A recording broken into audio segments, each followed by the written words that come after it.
Good afternoon. Welcome to the Multi-Hazard Early Warning 2020 Symposium.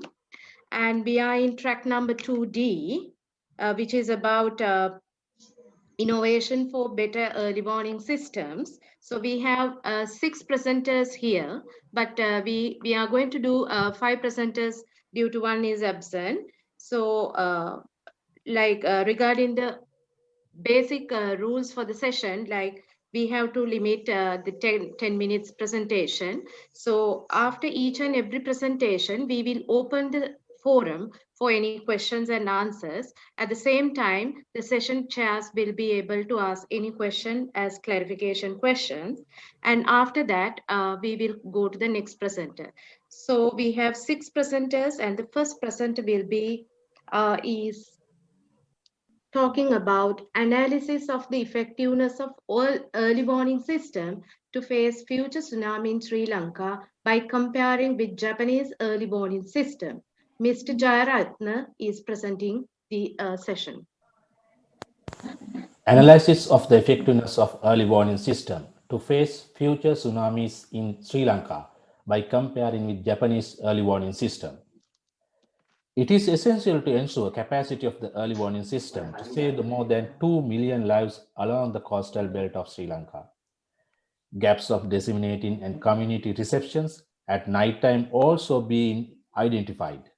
But up to now, there is no any studies had been conducted to evaluate the current early warning system for the tsunami disasters in Sri Lanka. Research objective: to identify the current issues and the gaps in the early warning system and remedial measures to overcome such issues, gaps in Sri Lanka and the Japan.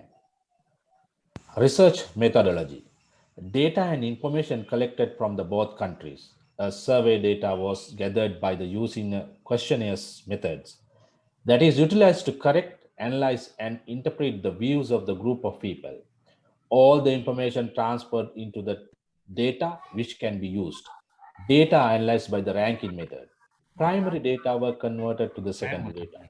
Finally, the conclusion and recommendation forwarded through slot analysis technique. Data were collected into 11 categories, both Japan and Sri Lanka.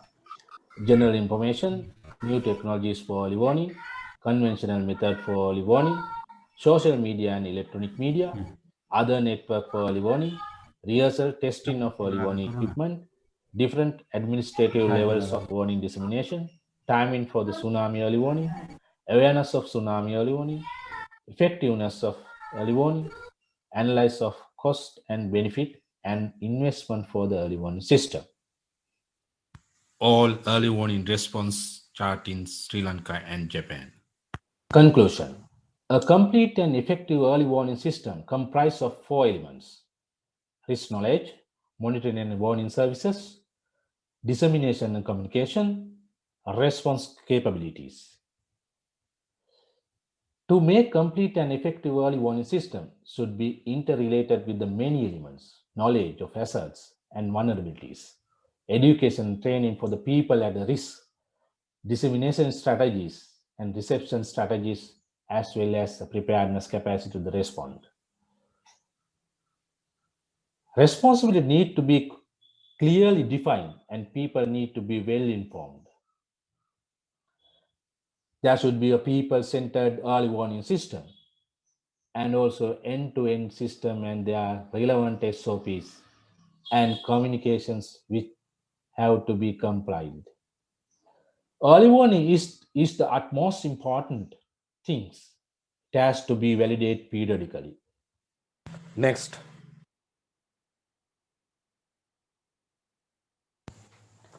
Recommendation for Japan.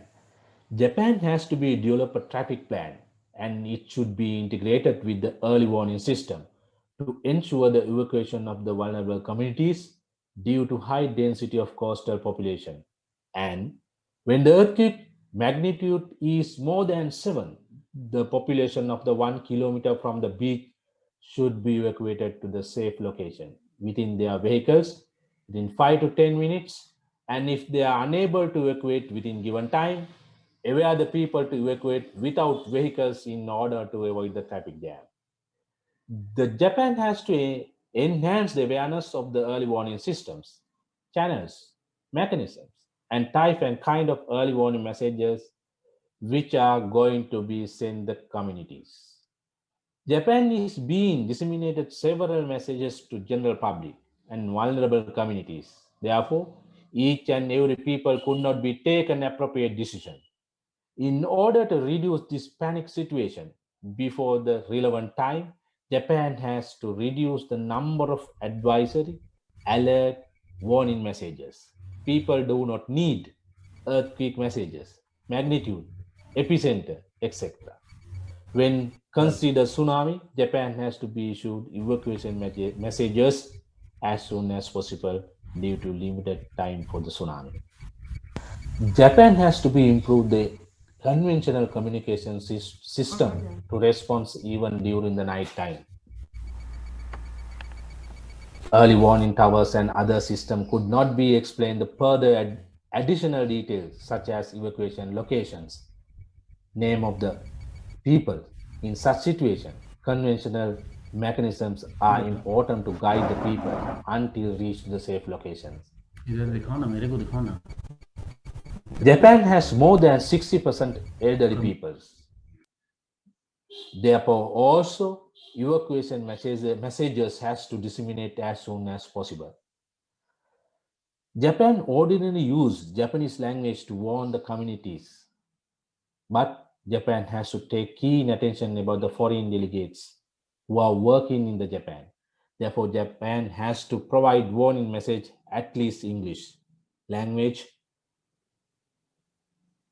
to like tsunami, please evacuate. Recommendation for Sri Lanka. Improve the dedicated communication system with the regional warning centers between the National Tsunami Warning Center to avoid the communication interruptions. Sri Lankan people could not get the earthquake feeling where Sri Lanka is not located in the earthquake fault or ring of fire.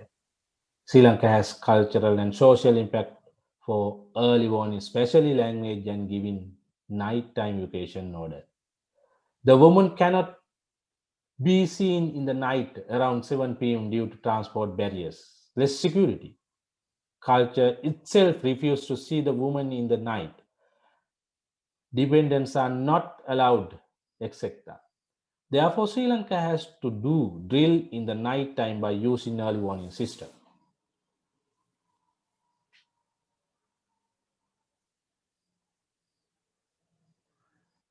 Sri Lanka has been struggling with new technology involvement after established with the early warning system in 2009. Sri Lanka has to hire the technology from the original suppliers and it has to upgrade by time to time, expending unbearable cost. It is highly recommended to integrate with local technologies which can be sustained and effective by cooperate with technical institutes. The Sri Lanka has a well-established early warning system. Though it is well established, there is no any dedicated channel to confirm the dissemination and receptions of the messages. Sri Lanka is being utilized many of channels, which are military, police, and etc. To overcome the current gaps of early warning system, it is recommended to arrange a dedicated line with the several locations to get the feedback of early warning messages. After the great 2004 tsunami, the word tsunami is famous in the country, but science, aptitude of the hazards, and many other response activities are not known by many other communities in the middle part of the country. Awareness on the tsunami has to be provided and enhanced to the communities in order to save the life from future tsunami. The common recommendation on early warning mechanism. In the past decade, most of the people in the world has died by tsunami due to lack of tsunami early warning system without concerning region, country, race, religion, or any other factors. Most of the countries, they don't have enough money to cover the entire area by warning systems. Some systems are very expensive. Some countries are doing businesses and earn larger profit by selling early warning system. Most of the countries are struggled with the technologies. Therefore, it is recommended to identify and establish a common early warning system in all countries, such as digital VHF, HF communication system or satellite-based communication system, etc., to overcome the early warning issues in the world and save the life from the tsunami. There are many warning systems exist in the world at the present. Many sirens, many color codes are being used for the communicate the warning information to the public. Therefore, it is recommended to standardize the sounds that can be utilized as the common alarm sound for disasters, such as ambulance sound. That common sound will help to identify the disasters anywhere in the world, and it can be integrated to mobile phones, radios, early warning towers, emergency response vehicles, even during night time, and also SMS alert for elderly peoples and the foreigner. Create awareness among the communities to improve their ability to judge the disasters. Take appropriate action like community junior high schools in Japan, 2000 in tsunami respond. They have taken their decision individually. Thank you. Next.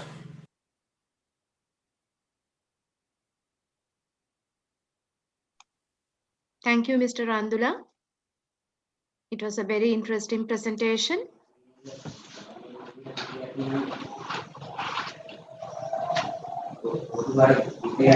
Is there any questions for Mr. Randula from the audience?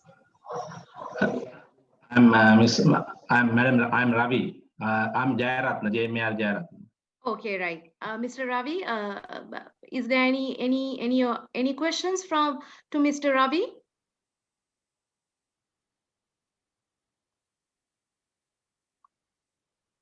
Mr. Sarath, do you have any questions for Mr. Ravi?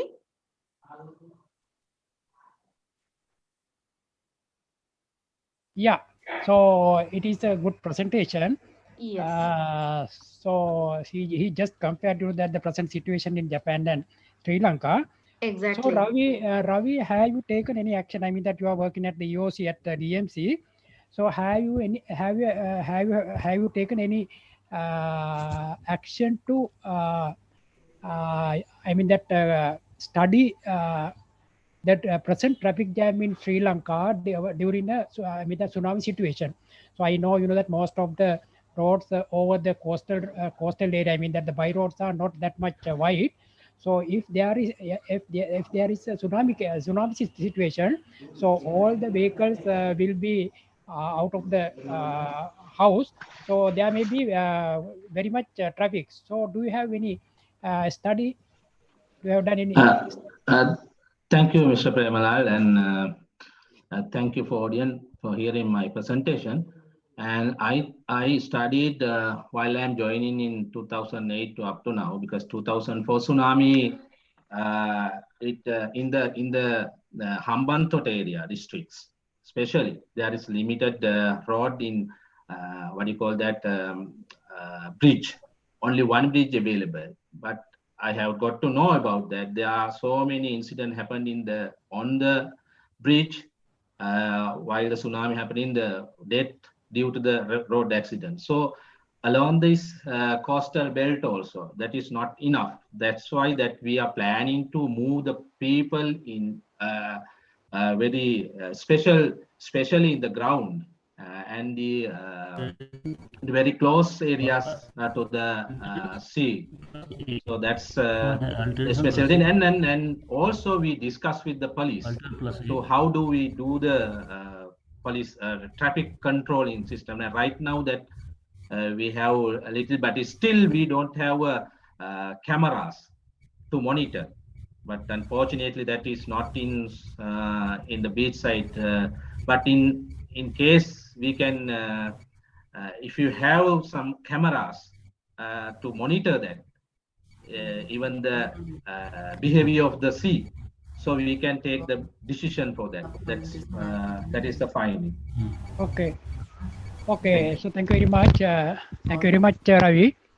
So Yeah. then, Kinkini, shall we move to the second presentation? So if there is no other questions. Yes, we can go to the next presentation. Can I introduce the next presenter for our session? Yeah. Yeah, it's the topic is public addressing system in religious places as early warning dissemination notes, a case study in Sri Lanka. The paper ID is paper 007. Mr. Saja from Southeastern University of Sri Lanka. Last. The floor is to you. Hello everyone. I'm going to present our study on public addressing system in religious places as early warning dissemination nodes, a case study in Sri Lanka. I'm Dr. Aslam Saja, a lecturer at the Southeastern University of Sri Lanka, and this study was conducted with my colleagues, Shalafir from the IPECO Consortium. At that time he was Dr. and then Sudarshanan, he's from ACTED, and Sudhakaran from World.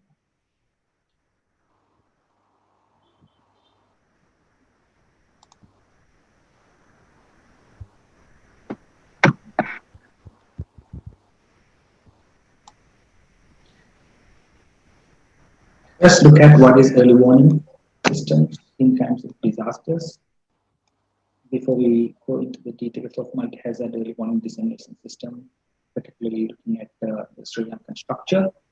So, as defined by the United Nations, early warning systems are an integrated system starting from hazard monitoring, goes to forecasting, prediction, and then risk communication, risk assessment, and then communication, and then acting based on the risk activities of government, communities, businesses to take timely action to react to the early warnings to reduce the risk of disasters. So if you look at the early warning system, there are many actors involved from generation of early warning till the last mile early warning dissemination. So in Sri Lanka, there are many agencies involved in disaster early warning, which may also include early warning generators who are outside the country, because Sri Lanka is in the Indian Ocean, so there is a possibility of tsunami or cyclone, where it can also come from regional early warning systems. But all the early warning comes to disaster management center, which then disseminates to district and divisional and then village level of the GN committees. That goes to the communities at the end.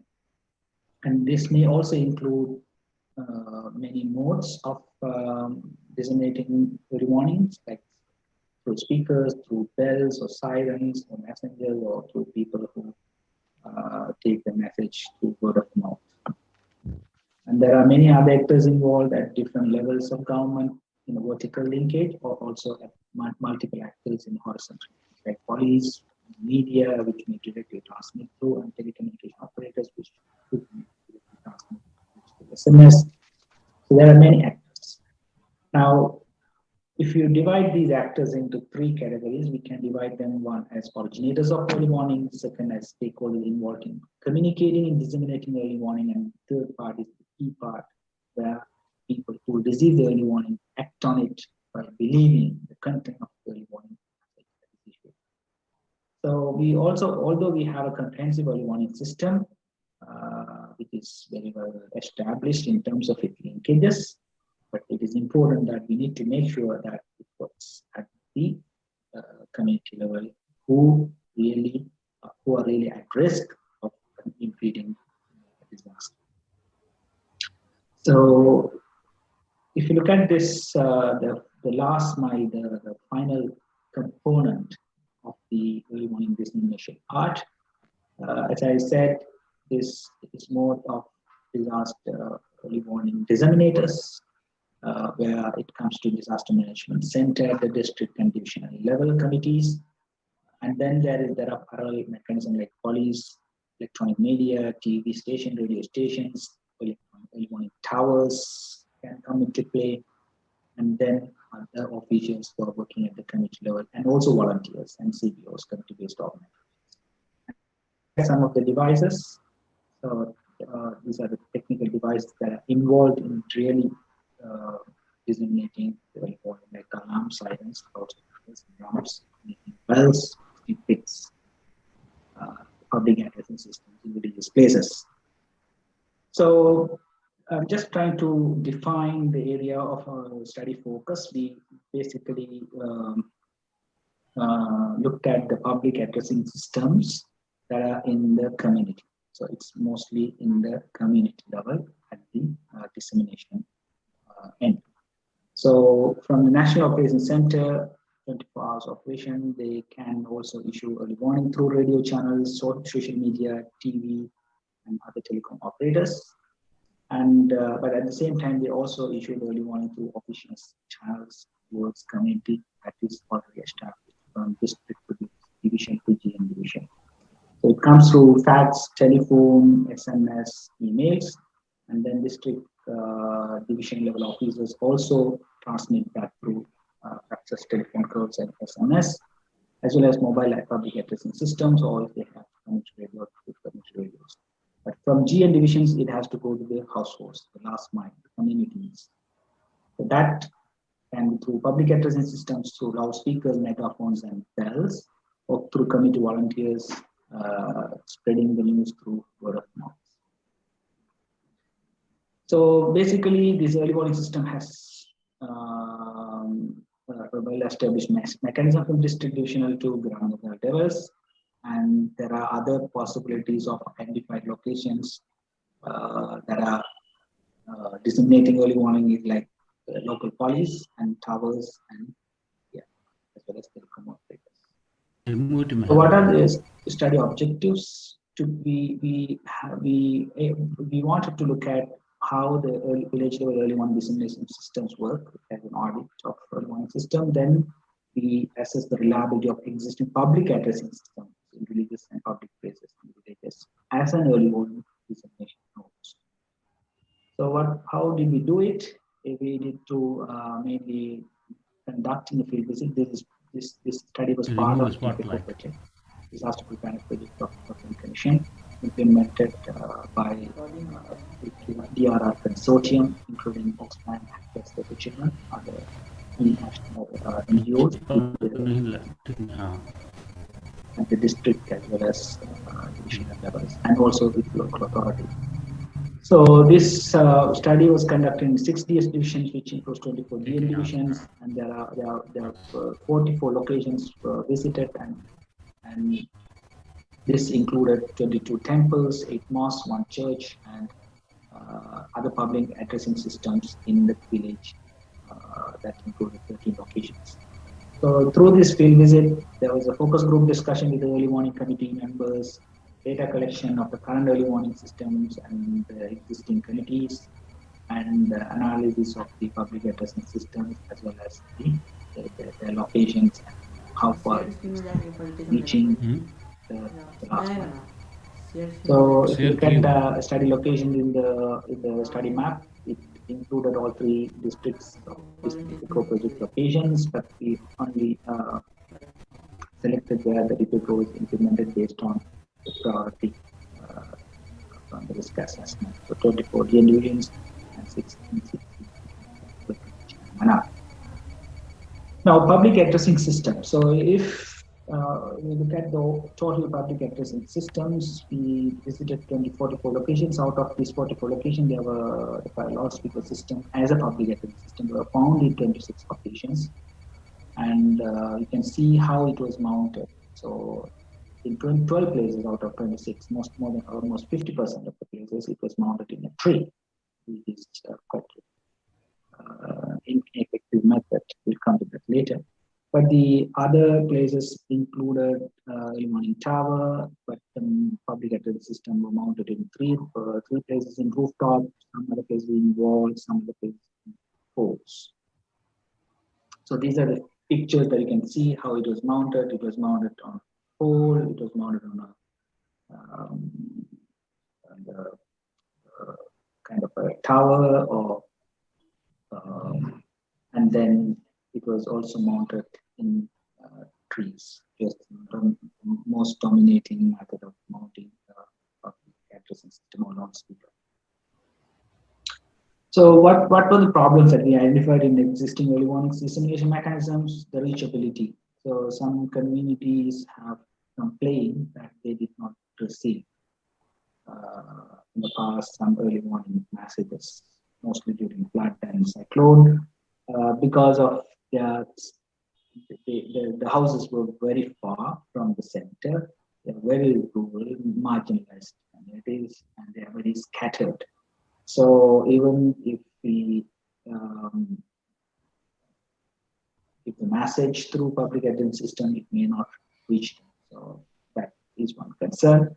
The trustworthiness of early warning sometimes happens because of multiple early warning messages from different sources. Mostly sometimes from SMS, it may be one message, but also through other mechanisms, they get different content. So the trustworthiness is an important element. Then incomplete early warning messaging and management, this is one of the concerns. People sometimes complain that they receive early warning messages, but they don't know what to do. They don't know exact actions what they should be doing. Because most often the early warning messages sometimes, most often have a common content, which they don't know what to do. And unless they have a good awareness of disaster preparedness or disaster response activities in terms of acting early warning.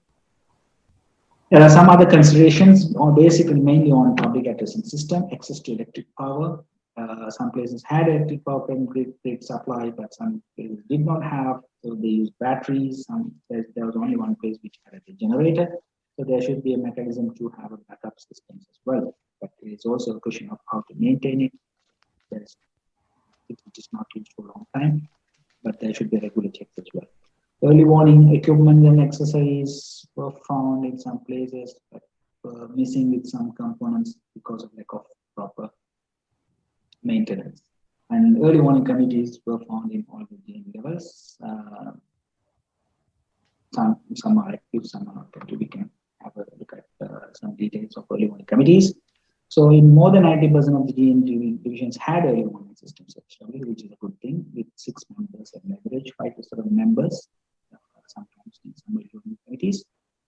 And leaders are from mostly active community-based organizations such as rural development societies and youth groups, but there was no religious organization representatives or religious leaders, because most of the public addressing systems are in religious organizations.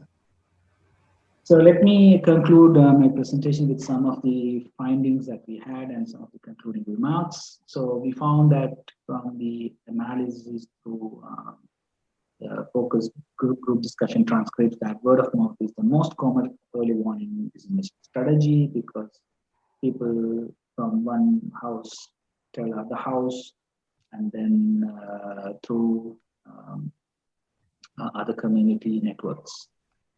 The installation of the loudspeakers, the public address system, was not at all effective in most of the 75% of the locations. It was found that its position, its coverage, technical sustainability was not effective. This was assessed by a technical team, which is very capable in terms of technical aspects of a loudspeaker. And out of 24 villages, we assessed 60 villages had a megaphone, at least one megaphone, which is a good thing. In case of other systems not working, we can use the megaphone. Finally, we had come up with some recommendation where we have to give priorities to the existing early warning public addressing systems. In cases, have to include them, and we have to maintain them rather than initiating a new thing. And we have to improve their technical reliability. as a practical guide, we can develop one, how to effectively install it, how to mount it properly as a guide, which can share with the respective religious places and leaders and community leaders, so that they can take actions and to follow the procedure, follow the proper methods. And it is important also that we have to map existing public utility facilities in a risk map, and with their coverage, and which is most often missing, which could be more technical work rather than just not only community but also while checking with the community, we can do more technical coverage. Finally, members of the religious committee and public places who have access to public access system should be part of early warning. That is one more important. I think that's all from me. Thank you for listening. I hope we have the key points. Thank you again for listening.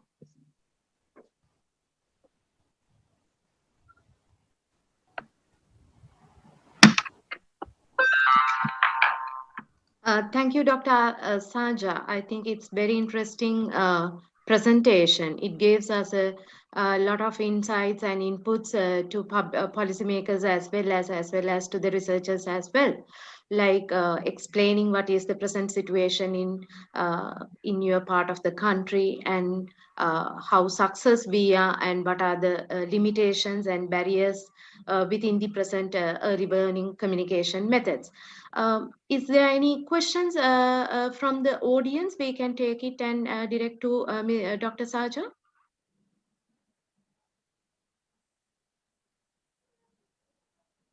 So if there is no any question, can I ask you one clarification question? Like, because as you correctly pointed out, like the early warning highly depend on now the availability of electricity and all that. So have you ever thought of like including some traditional methods like drums, as well as like bells in the temples and all that as the part of the early warning system in Sri Lanka? Well, actually, we found in some places these, the temples have bells as well as churches have bells. So actually, we found in some places bells are there, drums were there. I think I forgot to include that in the system. There were some places out of 44 locations. There were 6 locations. Mr. Lafir is also here, who was part of the project. So if you can remember, he can also talk about it. So, those drums and bells are also there, but the major limitation with that is that you can't pass the message. You can just alert the people, but there is the early warning content cannot be communicated. So that is the only issue. But you can alert people, and people also used firecrackers.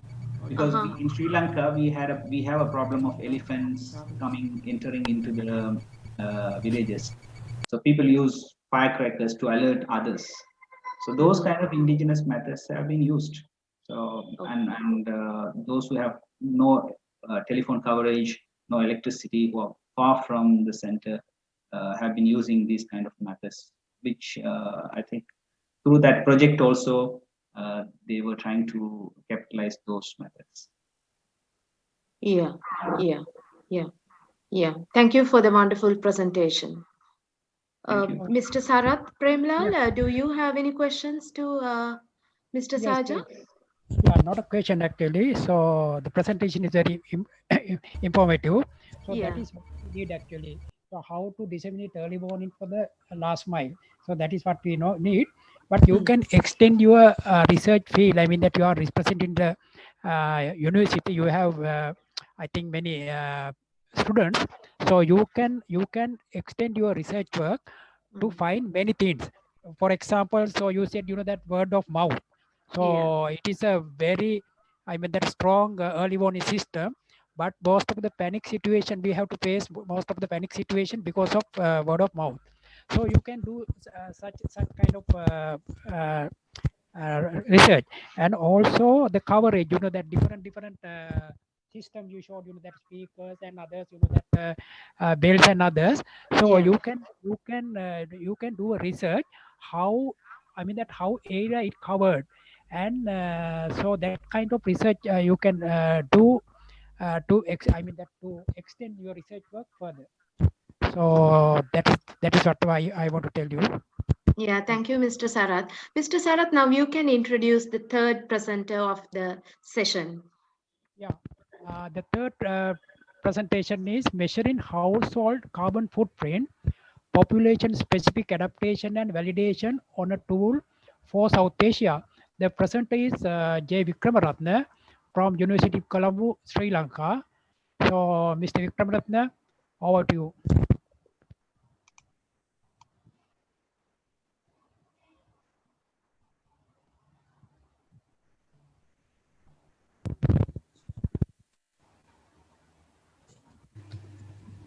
Hello, madam. Yeah. So, the Mr. Vikramaratne. That presenter is Mr. Varma, Umesh Prasad Varma, I think. Not the third one. Sorry. Sorry. The next presentation is EMI of VLF and ULF wave base perceptible perceptible on spectral band for the detection level and significant for pre-seismic event. So the present is Verma Yu from Coast Jaipur Amity University. So Dr. Verma, so your time now. This is UP Verma giving you the presentation and on is EMI of VLF and ULF wave on base band perceptible on spectral band for the detection level and significant for pre-seismic events. My topic of research is based on pre-seismic events that precursory as a precursory tool and the forecast solution for the early warning system. There are a number of precursory tools which can be utilized, but on the basis of ionospheric perturbance and some of the EM waves interference on radio signals and microwaves is a novel idea and novel finding which we have hypothecated and have conceptualized in our research. My co-author, Dr. Raman Sinha, and my co-author, Dr. Ranveer Nandan, are very much helpful for developing this presentation. Now, the next my abstract I am to provide is that prior seismic events, medium to large magnitude, frequent on global basis, interaction of ULF and VLF of 50 to 500 Hz on the base band waves prevalent for telecommunication are reported.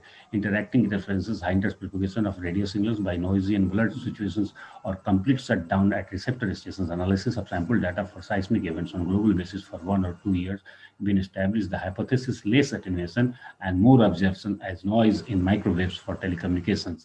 Explorative investigation on satellite-borne imagery of ionograms for resultant interference of radio telecommunications waves on one and MMCTC parameter values at another side reveal diagnostic consequent to release of VLF, ELF, and ULF long waves.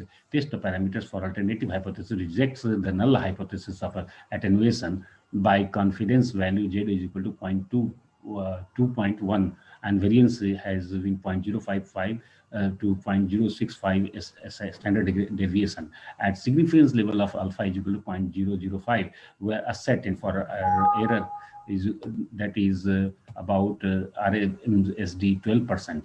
Implication of piezoelectric and piezo-magnetic sensors can rectify all these information, and they can just hinder the they can just check the hindrance of the VLF ELF and with the interaction of radio signals. Let us switch over the introductory part of our research that there are the ELF, ELF, and VLF and EM waves are already released during two processes. First is the solar interaction, solar flares, and next is the lithospheric compression of stress generation, and they are releasing the VLF, ULF, and other EM waves into the atmosphere and then the ionosphere itself. These features can be diagnostically recorded with the help of some of the computational agencies and the satellite navigation tools like Warsaw Observatory, then Turkey INO Lab, then JPL, NASA, Caltech, and then NCI, NOAA, and IPS Australia, and some of in our IMD for OLR recording. This the second figure is the recorded signal of IGS from the IGS network that is giving the red parts is the in the TC concentration of maximum, and there is the ionograms which is showing the ELF, VLF absorption and attenuation. The red part is the absorption and the green part is the attenuation of the waves. The waves interaction are prevailing radio signals, and these are the VLF rise. So VLF rises from 0 to 8 megahertz, and they are being absorbed at different height, and this absorption is excessive at 600 kilometer and maximum at 800 kilometer. At the same time, attenuation is also taking place. So we have to just check at what height, at what amount the absorption will be taking place. This is the main investigation and study part. Methodology we have adopted first the selection of a proper algorithm of the mathematical tool, and then scan and screen out the parameters which are to be collected and recorded, and then the TCV, anograms, plasma drift velocity, and ion temperature are recorded and observed through the monitoring continuously through the satellites like NOAA, NCE, and then JPL, NASA satellite, and ESA, and then IPS Australia. They all are providing us goes 11 to 15 the satellites. They are providing all these data and these signals. Then MMC and TEC data and VLF, ULF, their interaction takes place. Both these interactions will be recorded, and their correlation factors R will be recorded, and they are obtained about positive 0.6885, and then their various correlations are stabilized in the next data sheet, simulation sheet, then analysis work. The data acquisition and assimilation had been recorded this way up to different height. For a different time, they are showing and displaying the absorption rate and with the rate, and then attenuation with the green part. So different height, the interpretation can give us that what amount is being provided. In the next 8:30 period timing, the amount of absorption had been recorded here only in for the 6 to 10 megahertz, and then at a lower level of 100 kilometer, this is the no absorption, no attenuation will be fine, but at higher height it is maximum. But here in case of the last which had been recorded at 10:45, we are finding that attenuation is least one, absorption is maximum from 300 kilometer to up to 800 kilometer. So prior the seismic events, we will be just observing all these features, and this time at different this is the table of the all analyzed data which had been recorded from different time from 1 hour gap, and that is for first day, second day, third day, A, B, C, and they denoted. So it is of absorption is about 2.0 megahertz frequency, then 2.1 megahertz 1 megahertz frequency had been absorbed, and for the second day the similarly had been recorded, and for the third day the 1.8 to 0.50 megahertz frequency is being recorded by absorption amount. So but at the same time we are calculating the magnetic component, magnetic horizontal and vertical. So we'll find that vertical component they started rising from the timing hour from 1 to that is 13 hours, and had been maximum at 12 hours, which is the just remarkable feature, and that at the same time, PC vertical component has been risen up to 75%, and we conclude finally that the A is equal to B is less than C. The three data had been observed that absorption amount is at the C amount, the C day, that is the third day, has maximum. So our conclusion.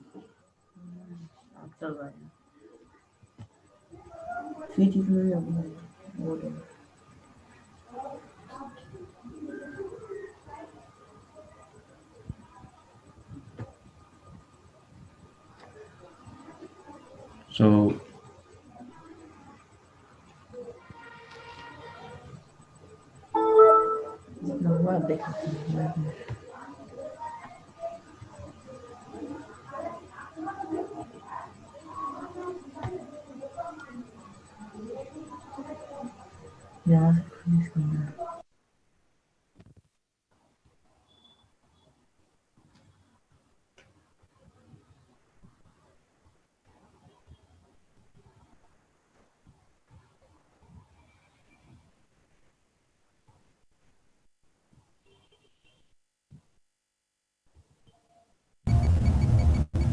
hello,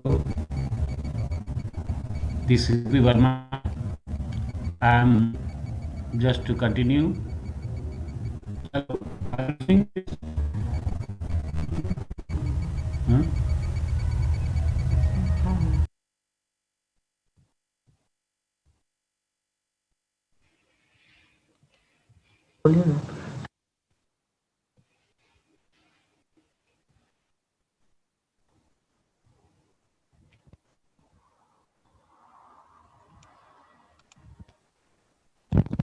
Hello, Mr. Varma.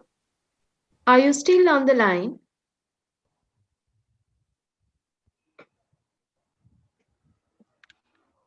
Yeah, Randula, is there any problem with sharing the presentation? No, sir. I think that's only we have. Okay, right.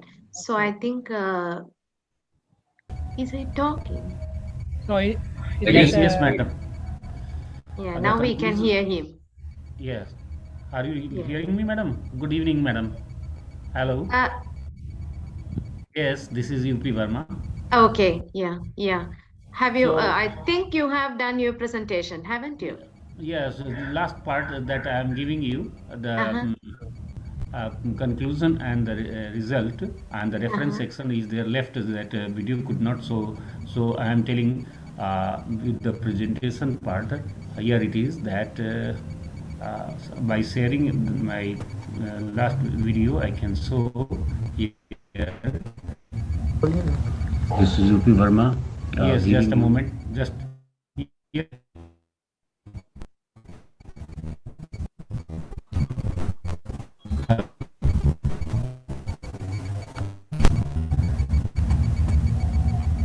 Yeah.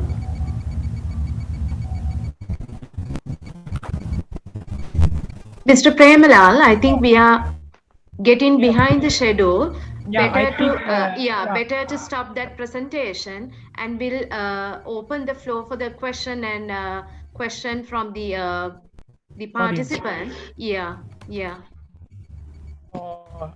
So I think now the good presentation. Yeah. So actually he has done very much calculations and others exactly to find the prior seismic event. So he has done for, I think, Nepal 2015 earthquake. Yes. It was a massive earthquake, 7.8 magnitude. So I have one question. What is the lead time? What is the lead time you find, that from your study? What is the lead time actually for the earthquake?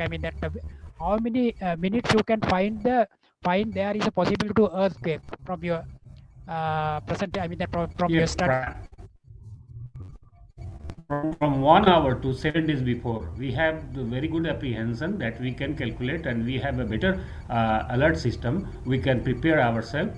The situation arises when it is about 76% or more, then we can say that yes, our assumption come to the conclusion that we must be prepared for the coming event.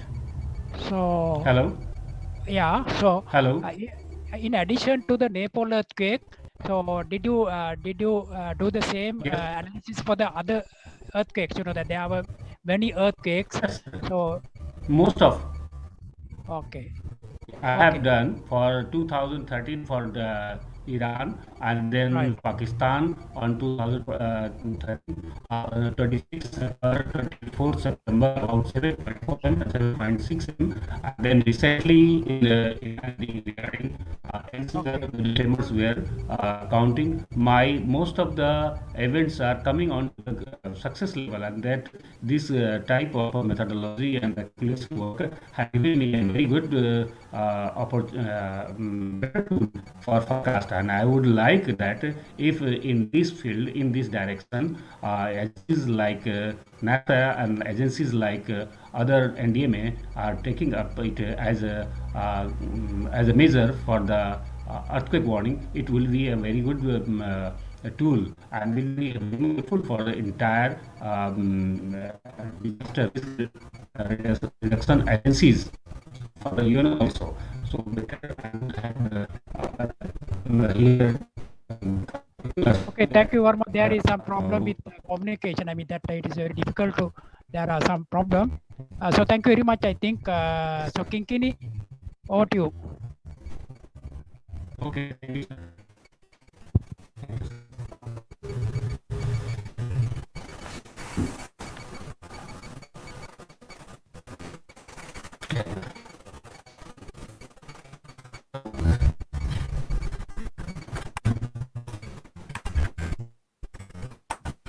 We can't hear you, madam.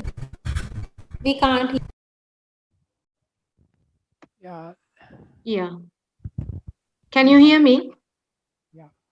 Yes, Yeah. of course. It's okay. Yeah. Thank you.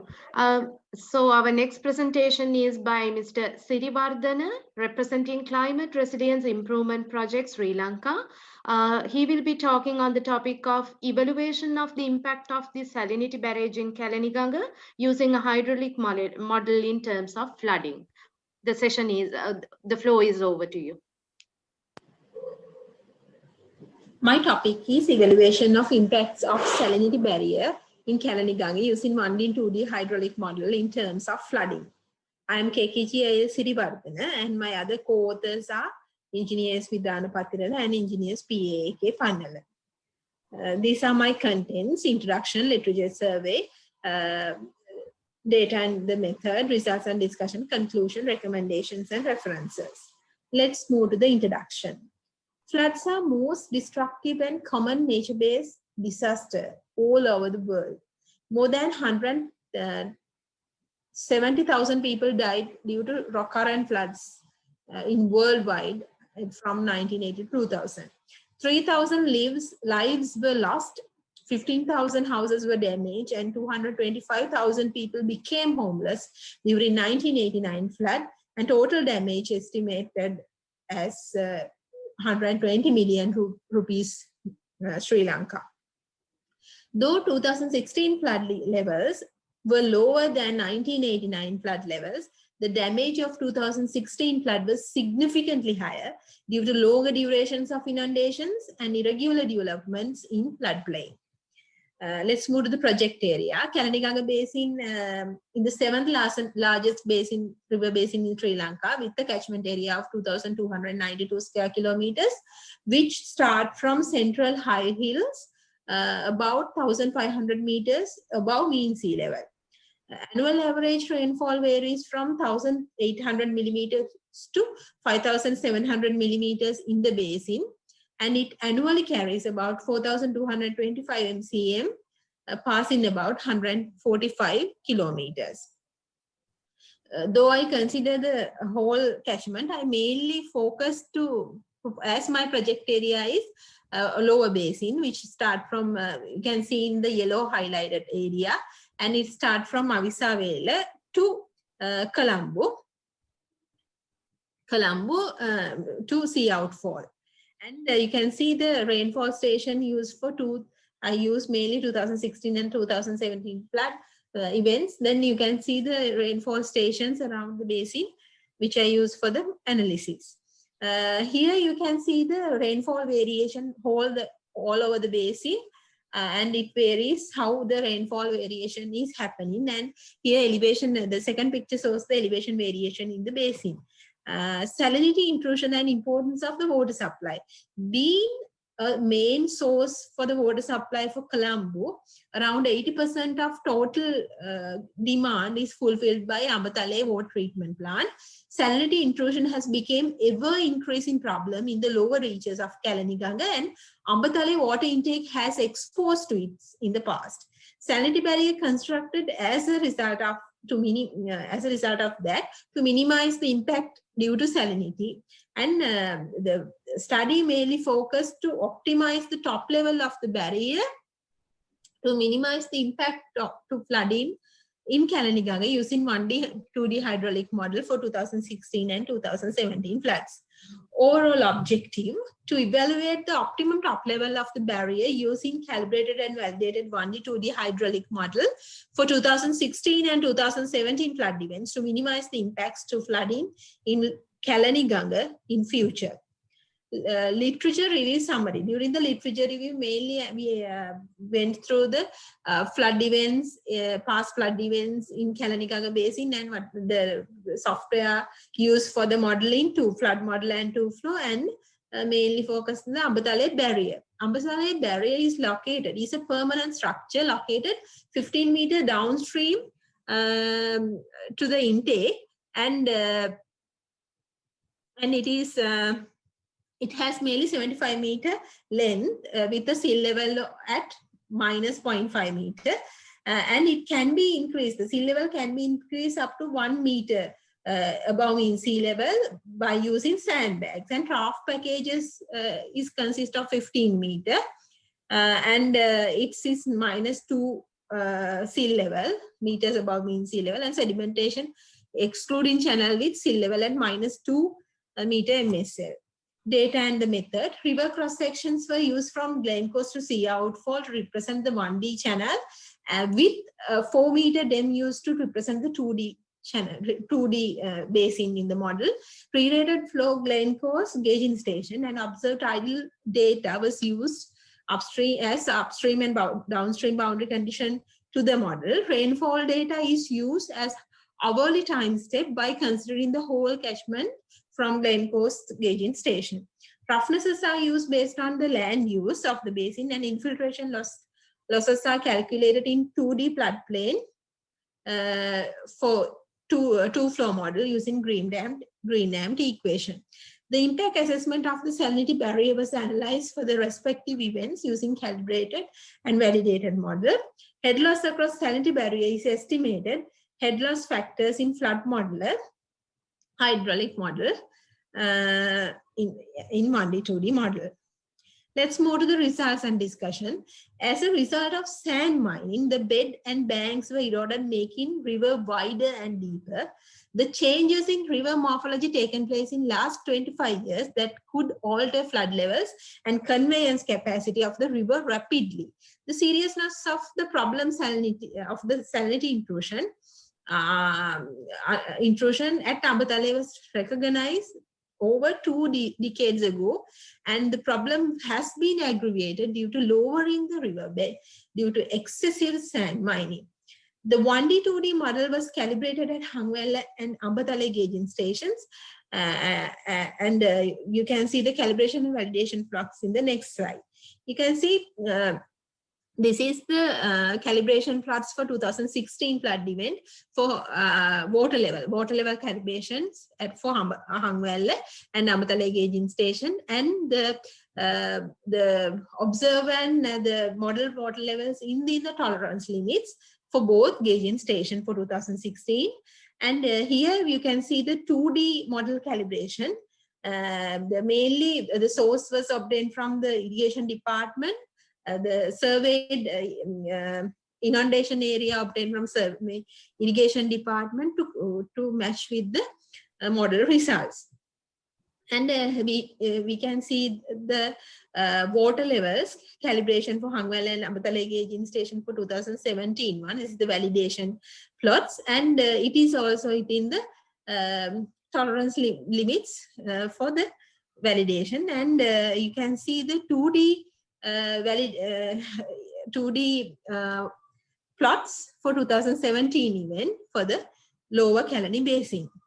Then we compare the results for each locations to identify the backward impact, and backward impact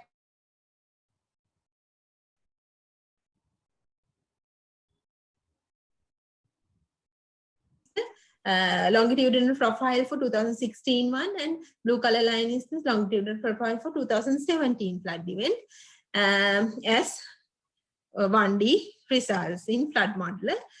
Flood depth, you can see here, flood depth difference maps differences due to salinity barrier for 2016 flood event, as 2017 flood events not is a overtop bank full capacity is not overflow the bank full capacity, hence 2D model there's no any difference for 2D model results due to barrier.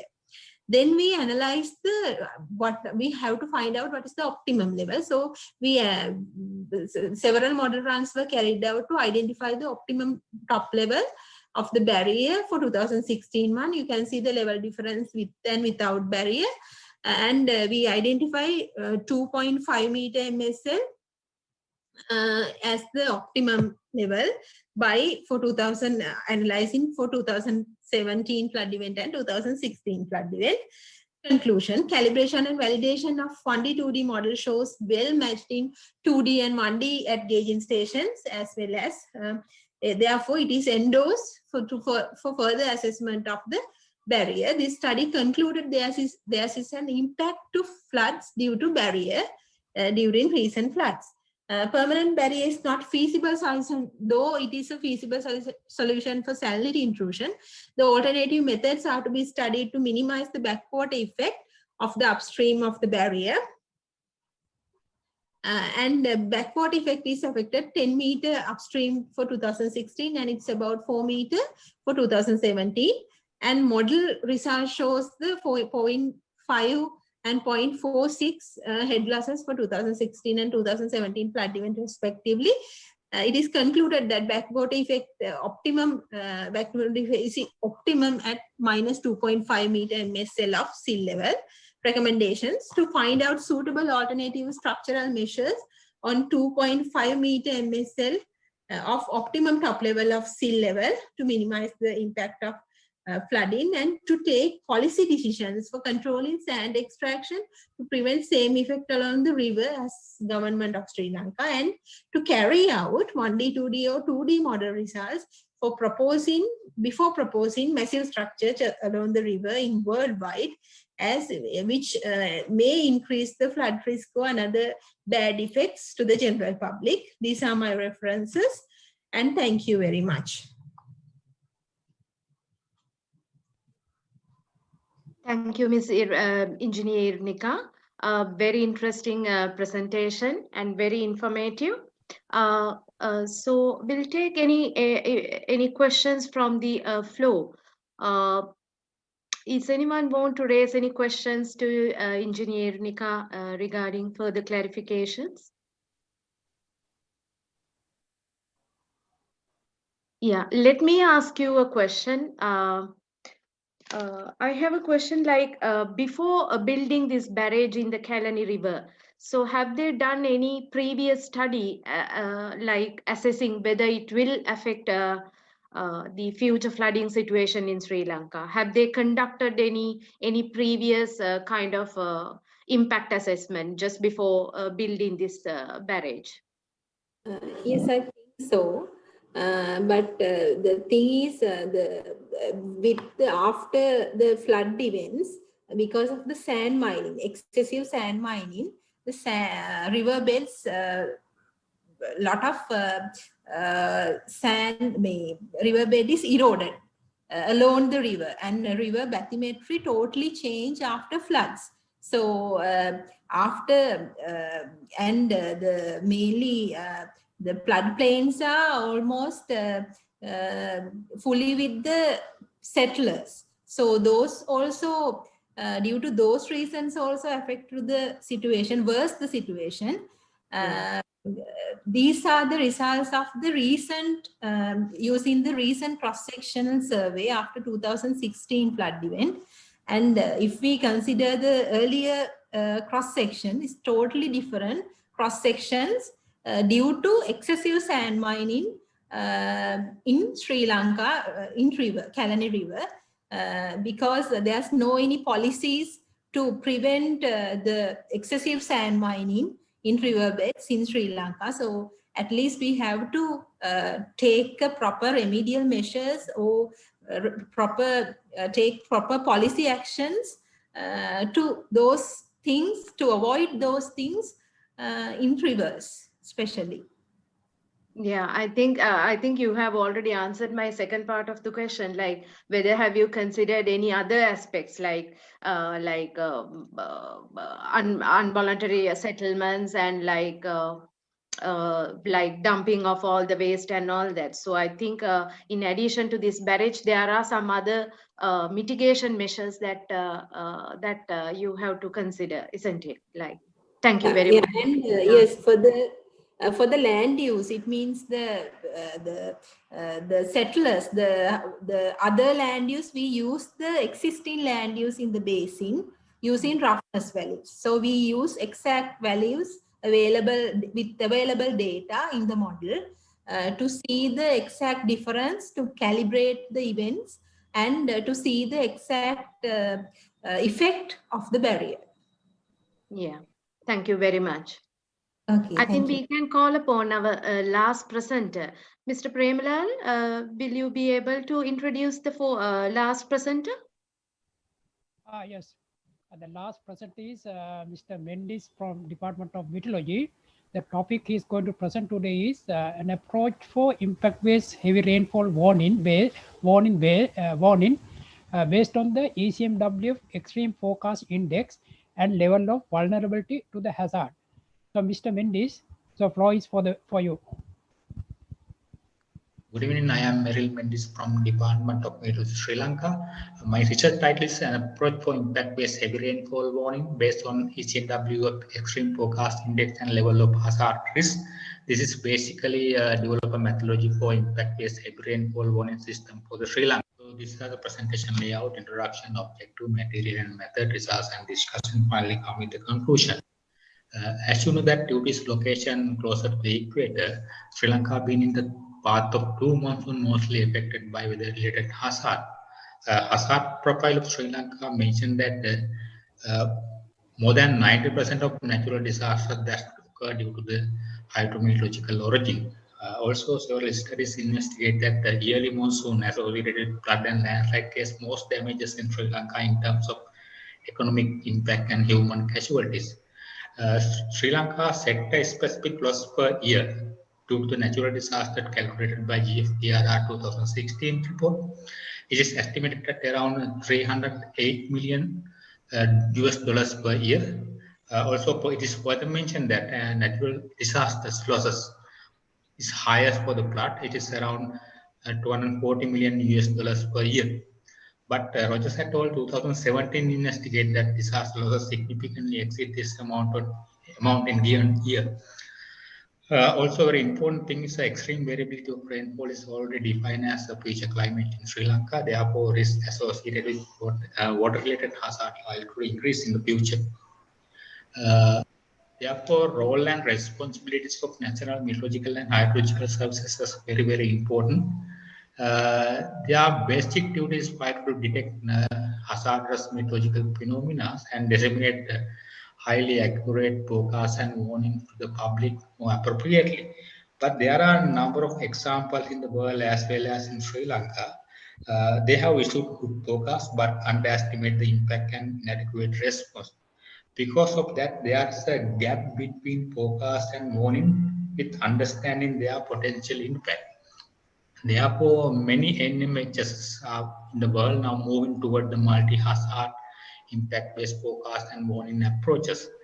There are two components that impact-based forecast and warning services. One is the translate meteorological and hydrological hazard into sector-specific impact. This is the important part, and develop response scenarios, how to respond to these warnings. This is a very important part, and develop response scenarios to mitigate those impacts. Actually, this requires significant changes in the National Meteorological Services of their operation responsibilities, and they have to train and other partners. They have to work with other partners and national and international actors. So based on that concept, I have developed basic framework for the heavy rainfall impact-based forecast warning system for Sri Lanka. There are three components in this framework. One is the identification of the hazard based on the numerical weather guidance. Then second one is the hazard risk assessment.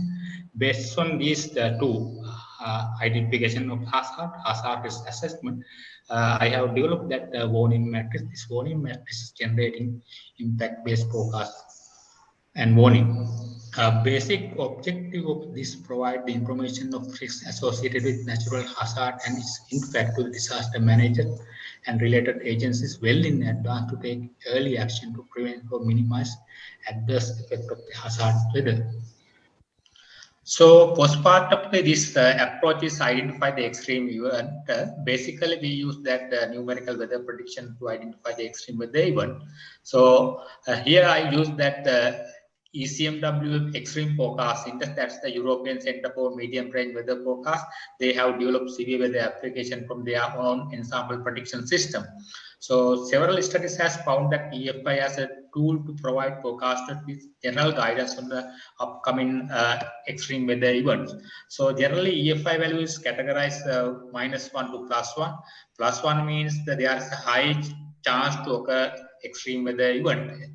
So therefore, with our experience, I have categorized these EFI values as a 5 categories.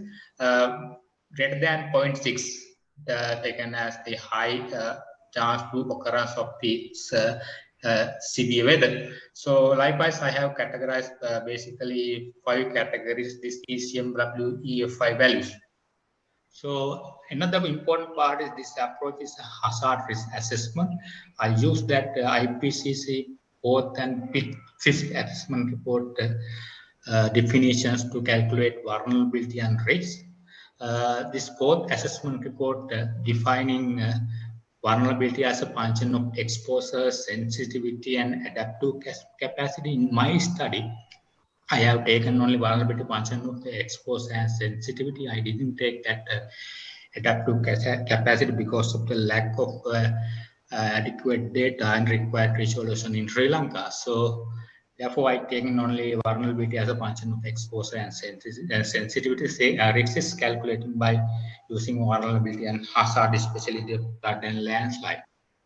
So here summarize overall risk assessment process. There are 3 components used to calculate the risk assessment. One is exposure, sensitivity, and hazard. Exposure is calculated by 3 indicators. One is population, total population, and then number of house unit and number of school. Sensitivity is calculated by using poverty head count, index, and literacy rate. Hazard is calculated by using flood and landslide. That is only taken heavy rainfall induced hazard. All the indicators normalized by the equation, and then assign the weight by 2 methods. One is the analytical hierarchy process and the equal weight method.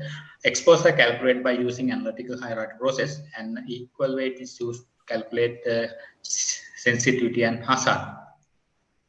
So these are the warning generated process in the impact-based forecasting system. I use that this warning matrix used as calculate the level of impact. One is the likelihood multiplied with the level of hazard likelihood taken from the EFI categories. This is the hazard risk. This matrix I use to generate the impact-based forecast. This forecast was tested by 5 case studies from different disasters occurred in Sri Lanka in past few years, 2015, 2016, 2017, then 2018 May, 2018 October. So, this hazard risk assessment is a very important part of this impact-based forecasting system. This map is showing that especially distribution of hazard risk index for the heavy rain in Sri Lanka. It is shown that the central highlands is a high hazard area in Sri Lanka. Also, risk level is high in the western slope of the central hills. They are the heavy rain occur due to the southwest monsoon period. Also, this map is also showing that eastern part and northern part in Sri Lanka, especially Batticaloa, Trincomalee and Kilnochchi district, in the level of hazard risk is high because of the high sensitivity in this district. This area more prone to the flood hazard due to the heavy rain from northeast monsoon, cyclone, depression, low pressure system, which is developed in the Bay of Bengal region. Here is showing that the results from these case studies. This left-hand figure showing you that the EFI values and observed rainfall. You can see that the first row is the left-hand figure is the before 48 hours disaster. This middle row is showing that the before 24 hours disaster. Last row is showing you observed rainfall. You can see that comparison the EFI and observed rainfall. Observed rainfall is the event or extreme event well captured by the EFI values before 48 and 24 hours the disaster. So this right-hand figure showing you the impact-based forecast generated by this system. This color is indicating the impact levels. High is the red color, no impact is the low green color. So these results I have compared with the available disaster data, reported disaster data in each district. I compare with all 5 case study results with reported disaster in each district. Here May plot, other one is the 2018 May plot. This left-hand figure shows you 2016 May plot. This impact-based forecast is generated by before 24 the disaster. You can see that it's clearly matching with the high impact areas and reported disaster areas. So this red dot is showing the number of houses, damages houses, and colors indicating that the affected people. You can see that the western part of the country is showing the red color in the forecast, and it is also reporting high disasters in the area. Also in the eastern part of the country, in the Batticaloa district, so that the high impact. So it is also reporting that the high damages in the area. So the right-hand figure is 2018 May plot. It is also showing that the forecast is showing that high impact as in western part of Sri Lanka. That area is getting high impact. It is showing that the reported disaster. Also, Puttalam district area, it's get the flood in 2018. That area also showing that moderate impact in the area. But in the some eastern part also showing that high impact in the forecast, but it's not getting much impact in that disaster. So anyway, this forecast can be used the disaster management to take early action to prevent the disasters. Coming to the conclusion, case study results shows that extreme weather event well captured by ECNW EFI before 48 hours 24 hours in the disaster. So therefore, the EFI can be used as the alarm of the extreme weather event for any area without defining different space and time dependent thresholds. Impact-based forecast generated by all case studies given equally good results. Therefore, these results can be used, this information can be used to disaster management to take early action to prevent, minimize adverse effect of the hazardous weather. Another thing is that the severity of impact prediction is disaster is strongly depend on the level of hazard risk. So if it is available very good high resolution data in the disaster risk calculation, then we can improve that forecast. Coming to the last point, this study grid cells not representing any administration boundary. This is one of the disadvantage of this prediction. Advantage of matching the administration boundaries in the hazard areas, this public officials or disaster management in the each cell will have responsibility to the response of the warning. Actually, this is required high resolution numerical weather prediction guidance. So if it is available high resolution data, then we can improve that this impact-based forecasting system. Thank you very much for your attention. I am happy to answer your any questions. Okay. Any questions from the floor?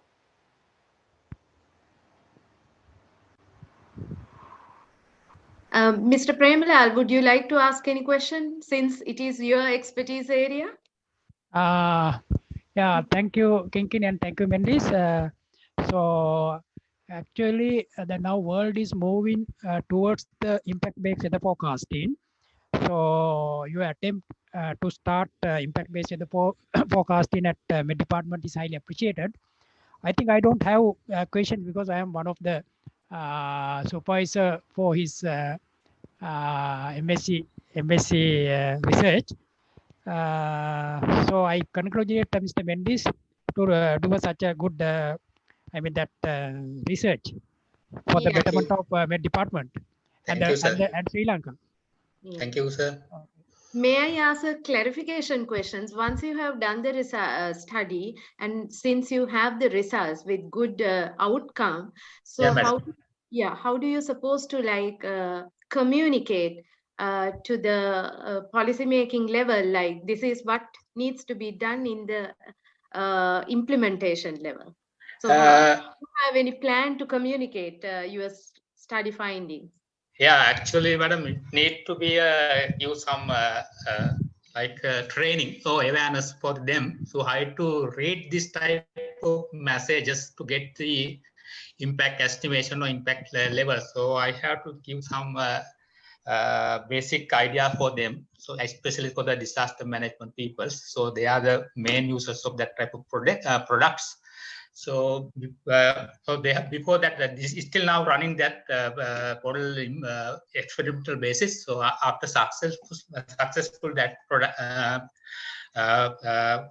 so then I will try to do that some introduction part or awareness program for them. Then we can introduce for them. Yeah. Generally, we have to work with together. Generally, before the disaster, then we are conducting some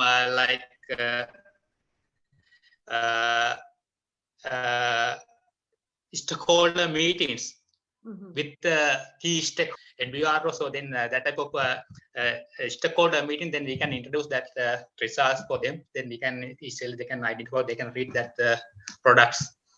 Yeah. Thank you very much. Mr. Premalal, I think we came to the end of our presentations and questions and answer sessions. So I take this opportunity to thank you all for participating and presenting your wonderful and valuable research and their outcomes. I think we had a very wide range of research across many type of disasters, ranging from floods, landslides, as well as early warning system and dissemination methods, and many aspects in the natural hazard as well as disaster risk reduction methods were discussed. Throughout the 5 presentations we were able to identify very good inputs for the risk identification as well as risk mitigation strategies based on different type of early warning system, not only limiting from Sri Lanka as well as from other parts of the world. So I think this will be a very good input for achieving and delivering to reduce the disaster risk in Sri Lanka, as well as ensuring risk resilience in Sri Lankan context. I mean, putting going in terms with the Sendai framework of disaster risk reduction. And I think that this session will contribute a lot into the Colombo 2020 DRR declaration. We can communicate whatever the findings we found so far from this thematic area. I congratulate all the participants who presented their research and their research findings, and thank you all for wonderful and fruitful discussion. Thank you very much, Mr. Premalal, being the representative of the former DG from Sri Lanka. So thank you very much and have a very good night, and all my best wishes for your future endeavors. Thank you very much.